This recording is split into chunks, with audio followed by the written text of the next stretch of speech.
So here I have my Boyd stock for the Winchester XPR, and I made an error. It's a beautiful stock. I ordered a short action stock, and the Winchester XPR I purchased at Cabela's is a long action. But the back end of this, this is all machined right, regardless of what action size. It was the front, so I had to extend it. That's why there's two screw holes. So I extended it, fits beautifully. But one thing I want to show you, if you're considering ordering one of these for your Winchester XPR rifles, is here is the recoil lug, and it drops into that groove. And when I saw it, it was kind of, if you look down the channel, you could tell it was kind of tilted like that, and that's only because there's just the edges aren't rounded off. If the edges are rounded off, it'll sit flat, just like it's supposed to. But one thing I wanted to make everyone aware of is that the metal they use for this, I think it's some sort of soft or mild steel, and the metal that comes with the Winchester XPR stock is much stronger. So when I pulled this out with the pliers, it didn't leave a mark. Pulled this out, it's like mashing up the metal. So I'm going to use this higher quality, harder steel for this rifle, for this new stock when I bet it. But I just want to make everyone aware. I did call Boyds, and it's just a black hole. I mean, they make a great product, but they just don't answer their phone. I guess they just get back to you when, on their time, and I just gave up. I was like, forget it. I'll just do this myself. So here I am, and I'm going to fill this with epoxy. So here's where they machine the recoil lug to fit on the short action, and on the long action, it's going to be around here. And so here's the screw hole that I drilled. Here's the screw hole for the short action. So I went to Cabela's website, and they had it listed as a short action rifle, and it wasn't. So the important thing is to measure between the two screws, because Boyd's lists on their website, what the distances are. So disregard anything else and just go by those distances, and you should be okay. Alright guys, so I just wanted to show you this really quick. So this is the receiver of the Winchester XPR, and I found these, they're threaded rods, and you can get these at Ace Hardware, which is, I think, just about everywhere in the United States. And these are M6 metric. So I brought in the rifle bolt and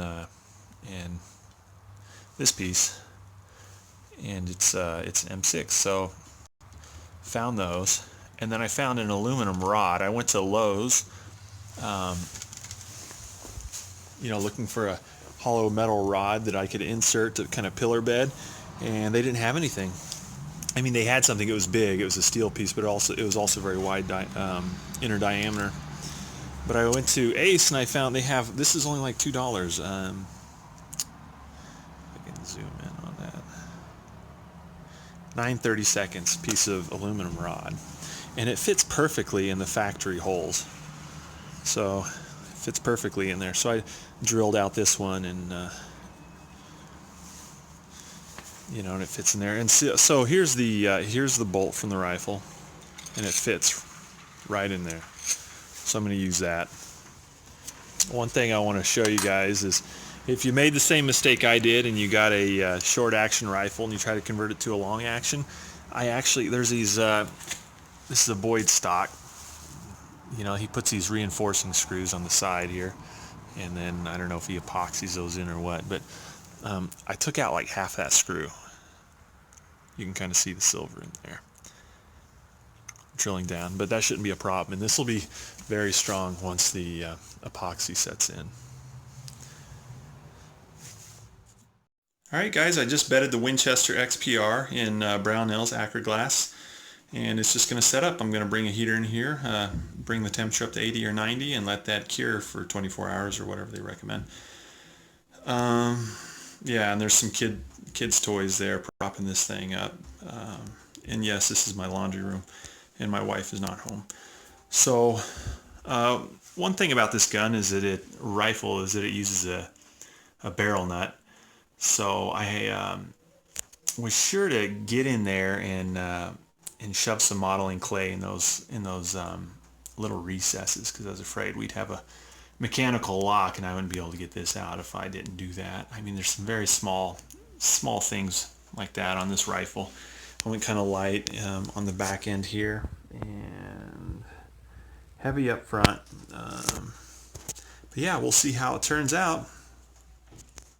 It's the next day. I was able to get the barreled receiver out without any issues. If you look on the side here, there are some areas that have some bubbles where I didn't put in enough epoxy, but that's okay. There's the recoil lug, nice and bedded. I took extra acrylic glass and laid it down in the channel there to give the stock extra strength. And then going back here to the tang, it's making me kind of nervous. I think I'm gonna end up grinding some of that out to relieve rearward pressure when it recoils, because I don't want that cracking the laminate stock. And we've seen that happen with other stocks, especially on the larger calibers. So I did wipe down the inside with acrylic glass, give it a nice coat. That's one thing that they said you can do in the instructions to prevent water damage if your rifle gets rained on or contacts any moisture.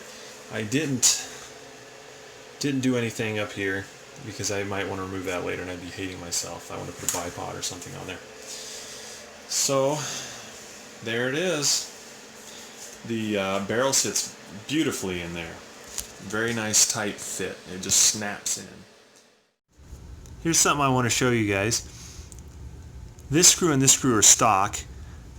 I went to Ace Hardware and picked up 2 new 6M screws, and I cut this one down to size, but I left it a little bit longer because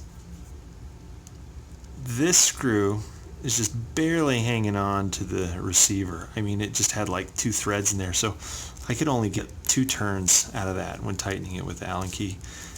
And this one is a little bit better. It's about the width of the Allen key, but it's still short.